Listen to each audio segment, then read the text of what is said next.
नमस्कार मित्रांनो battery operated फवारणी पंप आणि कापूस बॅग यासाठी आता तुम्हाला 100% अनुदान दिलं जात आहे। आता याच्यासाठी ऑनलाईन अर्ज सुद्धा सुरू आहेत। ऑनलाईन अर्ज आपल्या मोबाईलवरून कसा करायचा आहे तर ते आपण आज या व्हिडिओमध्ये पाहणार आहोत। मित्रांनो, तुम्हाला अर्ज करण्यासाठी सगळ्यात पहिल्यांदा Googleवरती यायचं आहे। Googleवरती आल्यानंतर तुम्हाला इथं महा-डी-बी-टी फार्मर असं नाव टाकायचं आहे। त्यानंतर तुमच्यासमोर पहिलीच लिंक ओपन होईल, त्यावरती तुम्हाला क्लिक करायचं आहे। या लिंकवरती क्लिक केल्यानंतर महा-डी-बी-टीचं जे पोर्टल आहे तर हे पोर्टल तुमच्यासमोर इथं ओपन होईल। मित्रांनो, असं ओपन झाल्यानंतर तुम्हाला इथं कोपऱ्यामध्ये 3 डॉट दिसत आहे, तर तुम्हाला या 3 डॉटवरती क्लिक करायचं आहे आणि खाली डेस्कटॉप साइड नावाचं एक ऑप्शन आहे, तर त्यावरती तुम्हाला क्लिक करायचं आहे। इथं क्लिक केल्यानंतर तुमच्यासमोर अशा प्रकारे हे पेज ओपन होईल। इथं लॉगिनचं ऑप्शन देण्यात आलेलं आहे। आता इथं तुम्ही 2 प्रकारे लॉगिन करू शकता। वापरकर्ता आयडी आणि आधार क्रमांक टाकून तुम्ही लॉगिन करू शकता। परंतु त्या अगोदर जर तुम्ही अजूनपर्यंत नोंदणीच केलेली नसेल, तर तुम्हाला इथं नवीन अर्जदार नोंदणी हा ऑप्शन निवडायचा आहे आणि इथं तुम्हाला नोंदणी करायची आहे आणि त्याच्यानंतर इथं तुम्ही आधार क्रमांक टाकून किंवा वापरकर्ता आयडी टाकून तुम्ही इथं लॉगिन करू शकता। आता इथं जवळ-जवळ 99% शेतकऱ्यांची ही नोंदणी झालेलीच आहे, ज्यांनी ट्रॅक्टर अनुदानासाठी स्प्रिंकलरसाठी किंवा ठिबकसाठी अर्ज केलेला आहे किंवा कांदा चाळसाठी अर्ज केलेला आहे, तर अशा सर्व शेतकऱ्यांची नोंदणी इथं झालेली आहे। तर इथं बघा 2 नंबरचा ऑप्शन देण्यात आलेला आहे, आधार क्रमांक, म्हणजे इथं तुम्ही तुमचा आधार कार्ड नंबर टाकून ओ-टी-पी टाकून इथं लॉगिन करू शकता। जर तुमचा आधार कार्डला मोबाईल नंबर जर लिंक नसेल, तर तुम्हाला इथं 1 नंबरचा पर्याय निवडायचा आहे, वापरकर्ता आयडी। आता इथं वापरकर्ता आयडी पण जर तुम्ही विसरला असाल किंवा तुम्हाला माहीत नसेल, तर इथं खाली ऑप्शन देण्यात आलेला आहे, वापरकर्ता विसरला, त्यावरती तुम्ही क्लिक करून तुमचा वापरकर्ता आयडी हा मिळू शकतो। तुमचा जो मोबाईल नंबर तुम्ही फॉर्म भरताना दिलेला आहे, तर त्यावरती वापरकर्ता आयडी पाठवला जाईल आणि त्यानंतर तुम्ही पासवर्ड पण तुम्हाला माहीत नसेल, तर पासवर्डची सुद्धा तीच प्रोसेस आहे। तुम्ही पासवर्ड विसरला त्यावरती क्लिक करून तुम्ही पासवर्ड देखील मिळवू शकता। तर आता इथं आपल्याला काय करायचं आहे, इथं सगळ्यात वरती आपल्याला वापरकर्ता आयडी म्हणजे आपला आयडी टाकायचा आहे, त्यानंतर इथं पासवर्ड टाकायचा आहे आणि त्यानंतर इथं कॅप्चा भरायचा आहे आणि लॉगिन करा या नावावरती क्लिक करायचं आहे। बघा इथं मित्रांनो, तुम्ही लॉगिन करा या नावावरती क्लिक केल्यानंतर तुमच्यासमोर पुढं असं काही प्रकारे पेज ओपन होईल। तर इथं तुम्हाला तुमचा पासवर्ड चेंज करायचा ऑप्शन येईल। तर तुम्हाला इथं जर तुमचा पासवर्ड चेंज वगैरे करायचा असेल, तर तुम्ही करू शकता, अन्यथा काही गरज नाही तशी। त्यानंतर इथं तुम्हाला काय करायचं आहे, मुख्य पृष्ठ या नावाचा ऑप्शन आहे इथं सगळ्यात वरती बघा, तर तुम्हाला त्यावरती क्लिक करायचं आहे। आता यावरती क्लिक केल्यानंतर तुमच्यासमोर काही अशा प्रकारे पेज हे ओपन होईल। तर इथं तुम्ही बघू शकता, इथं तुम्हाला कृषी विभाग आणि त्याच्या पुढे बघा अर्ज करा नावाचं एक ऑप्शन आहे। आता इथं तुम्हाला व्यवस्थित दिसणार नाही, त्यामुळे मी इथं झूम करीत आहे मित्रांनो। तर इथं हे बघा, तुम्ही इथं बघू शकता, इथं कृषी विभाग आणि त्याच्या पुढे अर्ज करा या नावाचा ऑप्शन आहे। तर तुम्हाला अर्ज करा या नावावरती क्लिक करायचं आहे। आता अर्ज करा या नावावरती क्लिक केल्यानंतर तुमच्यासमोर काही अशा प्रकारे पुन्हा नवीन पेज हे ओपन होईल। तर इथं पाहू शकता मित्रांनो, तुमच्यासमोर इथं भरपूर असे ऑप्शन ओपन झालेले आहे। कृषी यांत्रिकीकरण, सिंचन साधने व सुविधा, बी-बियाणे, औषधे, खते, फलोत्पादन, सौर कुंपण, तर असे भरपूर तुमच्यासमोर ऑप्शन इथं ओपन झालेले आहे। आता तुम्हाला जर बॅटरी ऑपरेटेड म्हणजे आपल्याला फवारणी पंपासाठी जर अर्ज करायचा असेल, तर इथं आपल्याला कृषी यांत्रिकीकरण याच्या समोर बघा तुम्हाला बाबी निवडायचा ऑप्शन आहे। कृषी यांत्रिकीकरणाच्या समोर तुम्हाला इथं बाबी निवडायचा ऑप्शन आहे, तर तुम्हाला त्यावरती क्लिक करायचं आहे। मित्रांनो, तुमच्या समोर असं पेज ओपन होईल। तर इथं बघा, आता तुम्हाला काय करायचं आहे, मुख्य घटक निवडायचा आहे। आता इथं मी झूम करीत आहे, इथं मुख्य घटक निवडायचा आहे। आता मुख्य घटकमध्ये तुम्हाला कृषी यांत्रिकीकरण अवजारे खरेदीसाठी अर्थसहाय्य हा ऑप्शन निवडायचा आहे। त्यानंतर इथं तुम्हाला तपशील निवडायचा आहे। आता इथं सर्व्हरचा प्रॉब्लेम आहे, तर त्यामुळे थोडंसं स्लो चालत आहे, व्यवस्थित येत नाही। तर बघा इथं आलेलं आहे। आता इथं तुम्हाला आता तपशीलमध्ये काय निवडायचं आहे, मनुष्यचलित अवजारे। व्यवस्थित बघा, इथं तपशीलमध्ये तुम्हाला मनुष्यचलित अवजारे या नावावरती क्लिक करायचं आहे। आता इथं क्लिक केल्यानंतर इथं बघा तुम्हाला आता एक यंत्रसामग्री निवडायचं ऑप्शन येतील। यंत्रसामग्री अवजारे निवडायचं एक ऑप्शन आलेला आहे। तर इथं तुम्हाला काय निवडायचं आहे, इथं पीक संरक्षण अवजारे या नावाचा ऑप्शन निवडायचा आहे। पीक संरक्षण अवजारे, तर तुम्हाला हा ऑप्शन इथं निवडायचा आहे। त्यानंतर इथं तुम्हाला मशीनचा प्रकार निवडायचा आहे। बघा खाली इथं काही ऑप्शन बंद झालेले आहे, इथं तुम्हाला मशीनचा प्रकार हा ऑप्शन निवडायचा आहे। तर आता इथं तुम्हाला जो काही पंप घ्यायचा आहे, तर तुम्ही त्याच्यासाठी इथं अर्ज करू शकता।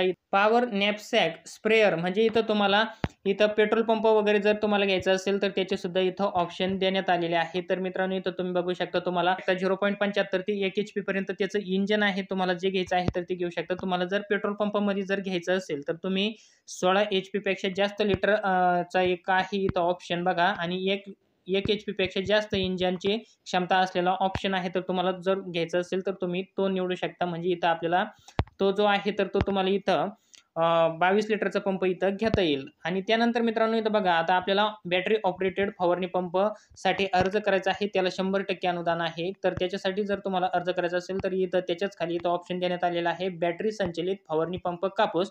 आणि त्याच्या खाली पुन्हा एक ऑप्शन देण्यात आलेला आहे बघा, बॅटरी संचलित फवारणी पंप गळीत धान्य. तर तुम्ही दोन्हीतून कोणत्याही एकासाठी अर्ज करू शकता. दोन्हीमध्ये तुम्हाला एकच पंप मिळणार आहे.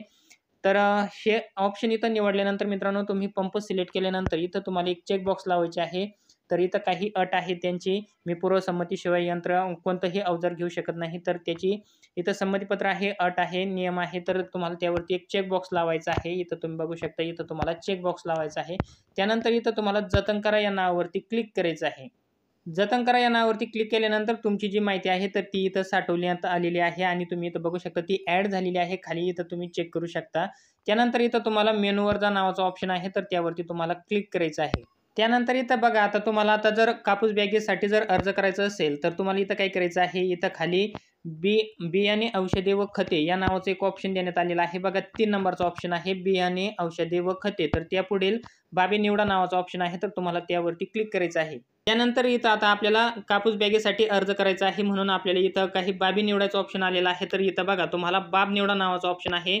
तर तिथं तुम्हाला साठवणूक सुविधा हे आहे असंच ठेवायचं आहे. जर नसेल तर तुम्हाला इथं साठवणूक सुविधा करायचं आहे. त्यानंतर इथं बघा, त्याच्या पुढं पीक निवडा नावाचा ऑप्शन आहे. तर तुम्हाला इथं कापूस हे पीक निवडायचं आहे. त्यानंतर इथं अनुदान हवे असलेली बाब, तर इथं तुम्हाला काय करायचं आहे, कापूस साठवणूक बॅग हा ऑप्शन निवडायचा आहे. त्यानंतर इथं बघा, खाली क्षेत्र हेक्टर तुमचं दाखवलेलं आहे. तुम्हाला तुमचं जे काही क्षेत्र असेल जमिनीचं, तुम्हाला जेवढ्या क्षेत्राचं दाखवायचं आहे तुम्ही ते दाखवू शकता. आणि त्याच्यानंतर तुम्हाला इथं जतन करा या नावावरती क्लिक करायचं आहे. आता तुमचा जो अर्ज आहे तर हा कापूस बॅगेसाठी हा तुम्ही सबमिट केलेला आहे. आता तुम्हाला इथं खाली ती माहिती पण तुमची ॲड झालेली दिसेल. तुम्हाला तुम्ही कापूस बॅगेसाठी जो अर्ज केलेला आहे तर ते सुद्धा तुम्हाला इथं ॲड झालेलं दिसेल. जर मित्रांनो तुम्हाला जर काही असा एरर आला तर तुम्हाला एकदा इथं रिफ्रेश करीत राहायचं आहे, कंटिन्यू रिफ्रेश करायचं आहे. हा एरर कंटिन्यू येत आहे मित्रांनो, तर आपल्या साईटवर लोड असल्यामुळं तर आपल्याला इथं कंटिन्यू रिफ्रेश करायचं आहे. असं तुम्हाला जर एरर येत असल्यानंतर इथं बघा, तुमचं कापूस साठवणुकीसाठी इथं बाब जी निवडलेली होती तुम्ही कापूस साठवणूक बॅगसाठी, तर ती इथं तुमची ॲड झालेली आहे. आता यानंतर तुम्हाला काय करायचं आहे, इथं मेनूवर जा या नावावरती क्लिक करायचं आहे. जसं आपण बॅटरी ऑपरेटेड फवारणी पंपासाठी जसा अर्ज केलेला आहे तीच प्रोसेस आहे इथं मित्रांनो. मेनूवर जा वरती क्लिक केल्यानंतर इथं बघा, तुम्हाला आता अर्ज सादर करा नावाचं एक ऑप्शन आहे इथं.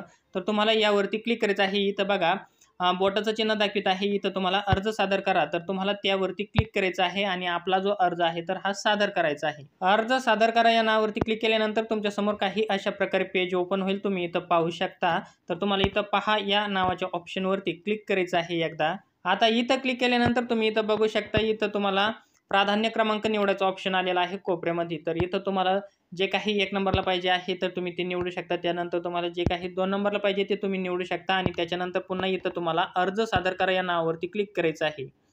आता इथं अर्ज सादर करा नावावरती क्लिक करण्याच्या अगोदर तुम्हाला इथं एक चेक बॉक्स लावायचे आहे आणि त्यानंतर तुम्हाला इथं अर्ज सादर करा या नावावरती क्लिक करायचं आहे. बघा, अर्ज सादर करा या नावावरती क्लिक केल्यानंतर इथं तुम्हाला आता पेमेंटचा ऑप्शन आलेला आहे. तर तुम्हाला इथं ₹23 पेमेंट करायचं आहे, मेक पेमेंट म्हणून. जर तुम्ही या अगोदर जर कधी अर्ज कशाची भरलेली असतील तर तुम्हाला इथं पेमेंटचा ऑप्शन येणार नाही. तुमचा अर्ज डायरेक्ट सबमिट होईल. जर तुम्ही पहिल्यांदाच भरत असाल तर तुम्हाला इथं मेक पेमेंटचा ऑप्शन येईल. तर तुम्हाला इथं मेक पेमेंटवरती क्लिक करून तुम्हाला इथं पेमेंट करायचं आहे आणि तुमचा अर्ज जो आहे तर हा सबमिट झालेला असेल. आता तुम्हाला पेमेंट करण्यासाठी इथं तुम्ही फोनपेचा वापर करू शकता किंवा क्रेडिट कार्ड, डेबिट कार्ड, इथं भरपूर ऑप्शन देण्यात आलेले आहे. तुम्हाला जसं पाहिजे तसं तुम्ही इथं पेमेंट करू शकता. आता तुम्ही फोनपे, गुगल पेने जर करत असाल तर तुम्हाला काय करायचं आहे, इथं क्रेडिट डेबिट कार्ड या नावावरती क्लिक करून इथं तुम्हाला या नावावरती क्लिक करायचं आहे. त्याच्यानंतर इथं पुढे इथं क्लिक करायचं आहे. इथं क्लिक केल्यानंतर तुमच्यासमोर काही अशा प्रकारे पेज ओपन होईल. तर इथं बघा, तुम्हाला ज्याच्यावरून तुम्हाला पेमेंट करायचं आहे तर तुम्हाला तो ऑप्शन इथं सिलेक्ट करायचा आहे. तुम्ही फोनपेने करू शकता, म्हणजे UPI आयडीनं करू शकता, नेट बँकिंगनं करू शकता किंवा तुम्ही QR कोड स्कॅन करून देखील इथं तुम्ही पेमेंट करू शकता. तर अशा प्रकारे तुमचा अर्ज हा सादर झालेला आहे मित्रांनो. तर तुम्हाला हा व्हिडिओ आवडला असेल तर चॅनलला लाईक, शेअर, सबस्क्राईब नक्की करा. पुन्हा भेटूया अशाच एका नवीन माहितीसह नवीन व्हिडिओमध्ये. तोपर्यंत धन्यवाद मित्रांनो. जय हिंद, जय महाराष्ट्र.